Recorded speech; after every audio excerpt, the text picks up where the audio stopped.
इस वीडियो में हम लोग जानेंगे कि स्टेट ऑफ क्लाइमेट रिपोर्ट 2024 में क्या आया है। ये जो रिपोर्ट है ये वर्ल्ड मीटेरोलॉजिकल ऑर्गेनाइजेशन द्वारा जो है रिलीज किया जाता है। तो चलिए जानते हैं इस रिपोर्ट में क्या है।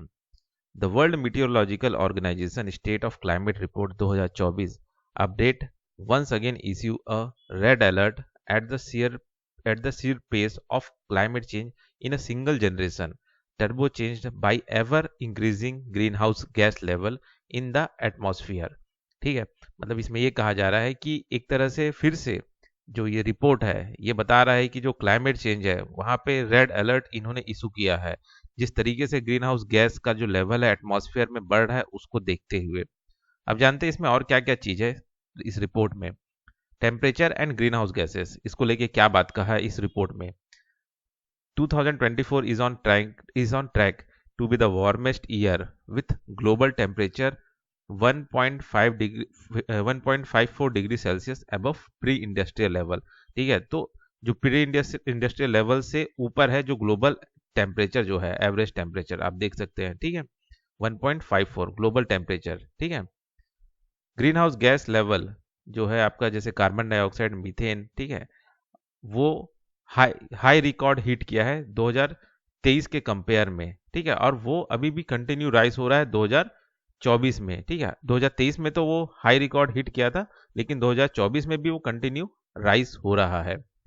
ओशियन और सी लेवल को लेके क्या बात कहा इस रिपोर्ट में।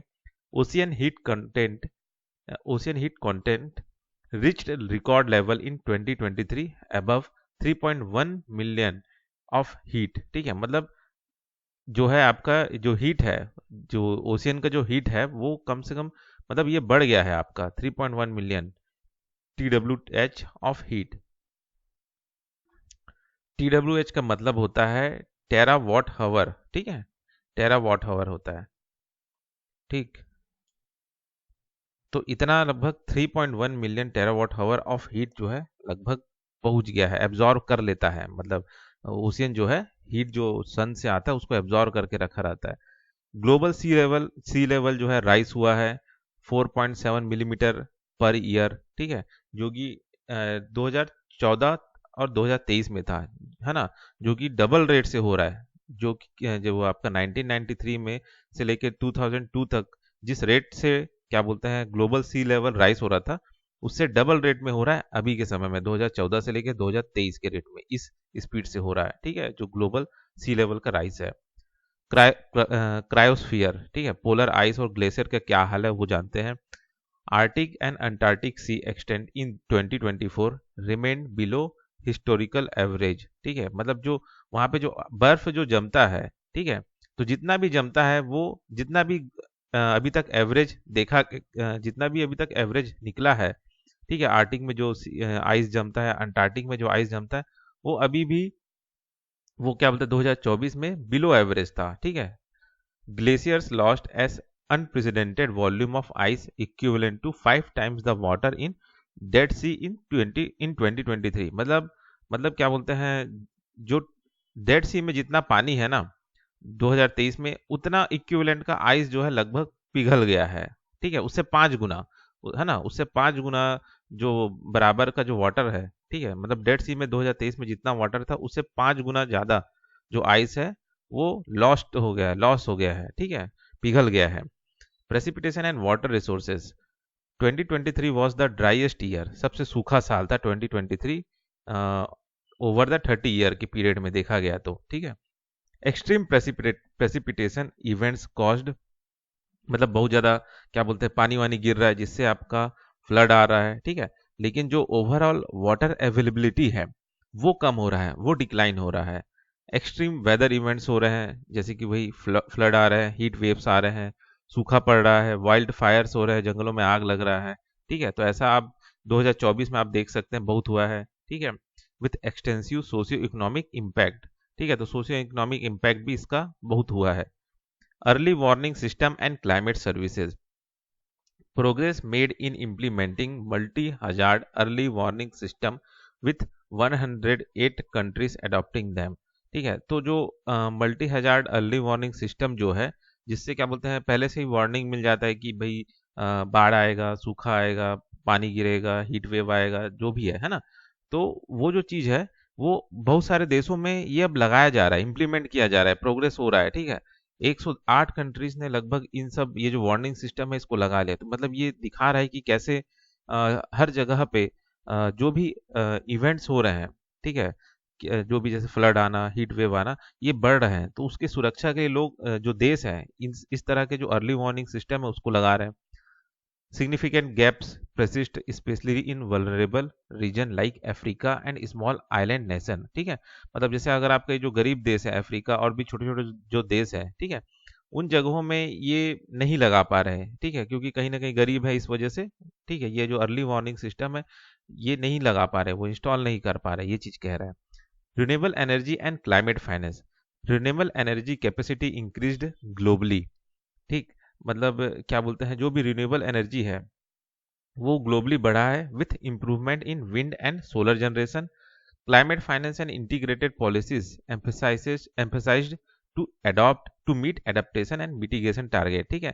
तो मतलब एक तरह से क्या बोलते हैं, क्लाइमेट को बचाने के लिए पैसा लगाए जा रहे हैं, ठीक है, कई सारे पॉलिसीज लाए जा रहे हैं ताकि जो भी क्या बोलते हैं क्लाइमेट चेंज से लड़ने के लिए किया जा सके, अडेप्ट जा सके, मिटिगेट किया जा सके, टारगेट जो है अचीव किया जा रहा है। ये मतलब ये सब काम करके, पॉलिसीज बना के, फाइनेंस करके, ठीक। अब जानते हैं कि क्या क्या मतलब प्रॉब्लम्स आ रहे हैं, ठीक है। तो पहला है आपका एंथ्रोपोलॉजिकल पोलॉजिकल फैक्टर्स, ठीक है, जिसके वजह से जो हमारा जो क्या बोलते हैं क्लाइमेट चेंज हो रहा है, ठीक है। तो इंसानों की वजह से क्या क्या कारण है जिस वजह से ये क्लाइमेट चेंज हो रहा है। तो पहला है आपका ग्रीन हाउस गैस एमिशन। तो जैसे आपका ये जो कार्बन डाइऑक्साइड, ठीक है, मीथेन, तो फॉसिल फ्यूल, ठीक है, कहाँ से निकल रहे हैं ये सारे चीजें, ये सब आपका निकल रहा है आपका fossil fuel, agriculture, industrial activities से। तो ये सारे ग्रीन हाउस गैस एमिशन हो रहा है, ठीक है। आपका लैंड यूज जो है चेंज हो रहा है, जैसे कि आपका डिफॉरेस्टेशन हो गया, अर्बनाइजेशन बढ़ रहा है, एग्रीकल्चर एक्सपेंशन हो रहा है, जिससे जो आपका कार्बन जो है वो निकल रहा है, वाटर साइकिल बिगड़ रहा है, ठीक है। इंडस्ट्रियल एक्टिविटीज जैसे कि energy intensive process releasing heat trapping gas and pollutants, ठीक है। ऐसे इंडस्ट्रीज जो ऐसे गैस निकाल रहे हैं जो गर्मी को सोख रहे हैं और पॉल्यूटेंट्स को रिलीज कर रहे हैं, है ना।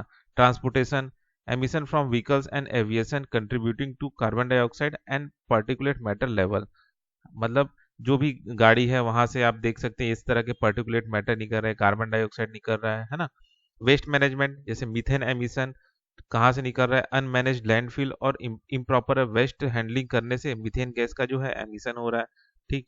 तो ये सारे एंथ्रोपोलॉजिकल फैक्टर्स हो गए जिसकी वजह से जो क्लाइमेट चेंज पे असर पड़ रहा है। नेचुरल फैक्टर क्या है, जैसे कि अल नीनो और ला नीनो, ठीक है। तो जैसे आपका ये अल नीनो ला नीनो जो आपका मानसून है उस पर असर करता है, ठीक है। गर्मी ज़्यादा बढ़ रहा है या लो प्रेशर आपका सर्कल बन रहा है जिस वजह से क्या बोलते हैं टेम्परेचर चेंज हो रहा है, वेदर चेंज हो रहा है, ठीक है। ये सब चीज़ें हो गई। वॉल्केनिक एक्टिविटी हो रहा है, ठीक है, ये सब नेचुरली हो रहा है, इसको इंसान नहीं कर रहा है, ये सब नेचुरली हो रहा है, ठीक है। दूसरा फैक्टर है नेचुरल फैक्टर आपका, जैसे कि वॉल्केनिक एक्टिविटी, ठीक है, कि भाई जैसे आपका वॉल्केनिक इरप्शन हो रहा है पीरियोडिक, तो जिससे आपका क्या बोलते हैं वार्म और कूल एटमॉस्फेयर बन रहा है टेम्पररी, थोड़ा थोड़ा समय के लिए। किस वजह से, क्योंकि ये जो आपका वॉल्केनिक इरप्शन हो रहा है वहां से एरोजॉल निकल रहा है, ठीक है। और इस एरोजॉल की वजह से ये आपका क्या बोलते हैं कूल और वार्म एटमॉस्फेयर बन रहा है ना। Solar variability, changes in solar radiation influencing earth energy balance, earth में एनर्जी बैलेंस को भी चेंज कर रहा है, इफेक्ट कर रहा है ये जो आपका सोलर रेडिएशन, सूरज से जो रेडिएशन आ रहा है उसमें चेंज होने की वजह से। ओशियन सर्कुलेशन, ठीक है, इसमें कैसे होता है ओशियन सर्कुलेशन में कि जो भी करंट्स है, ठीक है, जो बहाव है, ठीक, करंट से वार्म करंट हो या कोल्ड करंट हो, ठीक है, तो उसके वजह से आपका हीट डिस्ट्रीब्यूशन जो है वो इफेक्ट कर रहा है। नेचुरल कार्बन सिंक, कि भाई जो भी आपका एटमॉस्फेयर में जो भी कार्बन है उसको सोखने के लिए जो जैसे कि आपका फॉरेस्ट हो गया, ओशियन हो गया, सॉइल एब्जॉर्बिंग, ये सारे के सारे लेस कार्बन डाइऑक्साइड क्या बोलते हैं एब्जॉर्ब करें ड्यू टू डिग्रेडेशन और वार्मिंग इंड्यूस्ड चेंजेस, ठीक है। मतलब जैसे पेड़ कट गया, ठीक है, ओशियन जो है गर्म हो रहा है, सॉइल में भी थोड़ा सा गर्मी हो रहा है, तो ये लोग जो एब्जॉर्ब कर सकते थे आपका कार्बन को एटमॉस्फेयर से वो खुद ही रिलीज कर रहे हैं, ठीक है, या फिर कर रहे थे तो वो कम कम मतलब अब जो पहले अगर एब्जॉर्ब कर भी रहे थे, सिंक की तरह काम कर भी रहे थे, तो अब वो कम सिंक की तरह काम कर रहे हैं, लेस वो एब्जॉर्ब कर रहे हैं कार्बन डाइऑक्साइड को, ठीक है, तो ये हो रहा है। तो ये सारे नेचुरल फैक्टर हो गए और ये आपके एंथ्रोपोलॉजिकल फैक्टर हो गए। अब इसके लिए क्या क्या रिकमेंडेशन दिया है इस रिपोर्ट ने, स्टेट ऑफ क्लाइमेट 2024 रिपोर्ट ने। तो पहला है mitigation of climate change, accelerate effort to limit global warming below 1.5 degree through stronger commitment to reducing green house gas emission. ठीक है, मतलब पूरा एफर्ट लगाया जाए कि 1.5 डिग्री सेल्सियस से बिलो रहे। ठीक है, हाँ, इससे क्या होगा, मतलब जो ग्लोबल एवरेज टेम्परेचर जो है 1.5 डिग्री के ऊपर ना जाए। ठीक, जो भी ऊपर जा रहा है उससे ना जाए, नीचे ही रहे। तो इससे क्या है, हम कहीं ना कहीं थोड़ा सा क्लाइमेट चेंज को रोक सकते हैं, बदलने से, क्लाइमेट चेंज होने से रोक सकते हैं, मिटिगेट कर सकते हैं। ठीक है, climate adaptation adaptation, scale up climate adaptation strategies including investment in resilient infrastructure and integrated water management। ठीक है, तो इन दोनों चीज़ों में इन्वेस्टमेंट करें ताकि हम क्लाइमेट के लिए प्रिपेयर रहें, क्लाइमेट चेंज हो रहा है उसके लिए। अर्ली वार्निंग सिस्टम जो है उसके उस पर फोकस किया गया है। ठीक है, एक्सपेंड किया जाए इस तरह के अर्ली वार्निंग सिस्टम ग्लोबली। ठीक है, साथ खासकर उन जगहों में जो गरीब देश है, वल्नरेबल रीजन है, आपका अफ्रीका और स्मॉल आइलैंड नेशन। ठीक है, ताकि वो एफर्ट कर सके इस तरह के अर्ली वार्निंग सिस्टम को अपने देश में लगाने के लिए, अपने रीजन में लगाने के लिए। Renewable energy, triple renewable energy capacity and double energy efficiency by 2030 to meet climate mitigation target. ठीक है, ये सब चीज किया जाए कि भाई जो भी रिन्यूएबल एनर्जी को लेके जो भी हमने टारगेट किया गया है, या एनर्जी इफिशिएंसी में जो हम टारगेट रखे हैं, वो 2030 तक जल्दी से जल्दी उसको अचीव करें। ठीक है, ताकि हम क्लाइमेट मिटिगेशन टारगेट को मीट कर सकें। स्ट्रेंथन क्लाइमेट सर्विसेज, जो भी है ना, इसको मजबूत करें, जैसे कि क्या, enhance national meteorological and hydrological services. ठीक है, ताकि to improve data collection, modelling and forecasting for effective decision making. ठीक है, मतलब ये जो आपका नेशनल मीटरोलॉजिकल हाइड्रोलॉजिकल जो सर्विसेज है, तो उनमें जो डेटा कलेक्शन हो रहा है, जो भी लोग भविष्यवाणी कर रहे हैं कि आगे ये होगा वो होगा, तो उसको भी और अच्छे से मजबूत करे, उसको भी इम्प्रूव करे, ताकि बेहतर क्या बोलते हैं वो लोग इन्फॉर्म कर सके हम लोगों को कि आगे क्या होगा। ठीक है, कैसे उससे बचा जा सके। Cryosphere protection, implement policies to mitigate glacial loss and ensure sustainable management of polar and high altitude ecosystem। ठीक है, पॉलिसीज जल्दी से जल्दी लगाया जाए ताकि जो भी ग्लेशियर लॉस हो रहे हैं वो उसे हम रोक सके, और जो पोलर या हाई एल्टीट्यूड जो इकोसिस्टम है वहां पे सस्टेनेबल मैनेजमेंट किया जाए। ठीक है, मैनेजमेंट किया जाए ताकि वहां पे वो जो रीजन है, ठीक है, वहां पे ग्लेशियर लॉस जो है वो ना हो, ग्लेशियर जो है ना पिघले, ज्यादा आइस ज्यादा ना पिघले, ये सब चीज किया जाए। ठीक है, तो ये जो सारे हैं रिकमेंडेशन जो है climate of state of Climate report 2024 में दिया गया। ठीक, तो इस वीडियो में बस इतना ही, फिर मिलते हैं नेक्स्ट वीडियो में।